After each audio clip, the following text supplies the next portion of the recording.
let's quickly check out the docking station that actually comes with a Nintendo Switch 2. So yep, inside the box you will also receive your docking station, and this is what it looks like. So on the front you see you have your indicator light over here. So on the front not much apart from the writings. So you see also on the bottom we have basically vents, and also I think this docking station also has got inbuilt fan essentially as well, which is kind of cool. And then on the back this is what it looks like. On the corner over here you have two USB ports, so one over here, one over here, and we can remove this thing like so. This is what the back plate looks like. Okay. Here are the specs basically also. This is basically where we actually plug in power, so you can use included Type-C cable and adapter to power it, or also you can use pretty much any like Type-C like power adapter here as well.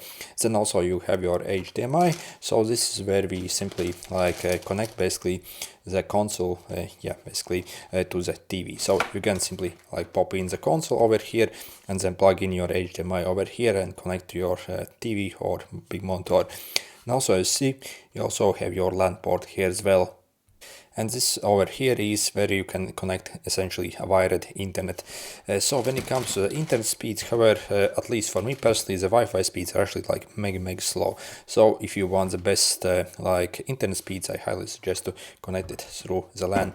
And so how do you actually insert the console? So you literally just pop inside it. So you see basically, and okay, and you basically see it pops on eventually. And this is what it looks like. So obviously if you actually place your console inside, you would also remove your joysticks.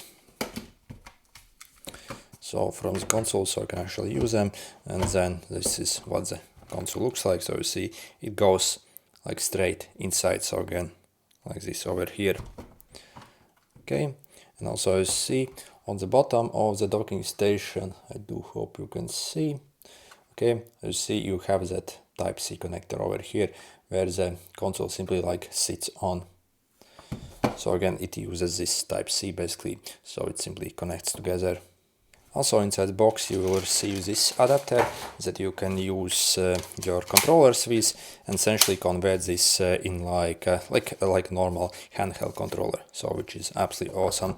So again you would simply place your console inside like this, so and okay, and then basically connect your power over here and HDMI and plug in your power source and HDMI port on the back of your TV or whatever, and it will automatically like basically show image on your screen essentially once you dock inside.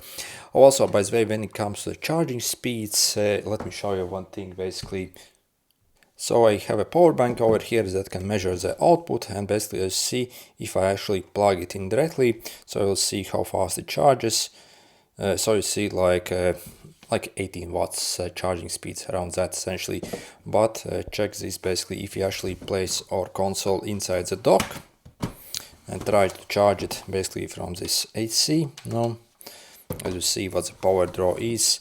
So okay, only like 7 watts, maybe maximum 8. So again, it's like 2 times slower essentially to charge through the docking stations than it is from one of these USB ports. So again, that also you have to really consider that if you want the fastest charging speed. So simply like charge from the port directly instead of the docking station. So I do not know why the hell they have actually limited this so hardcore that it charges so slow from the docking station. Anyway, good luck.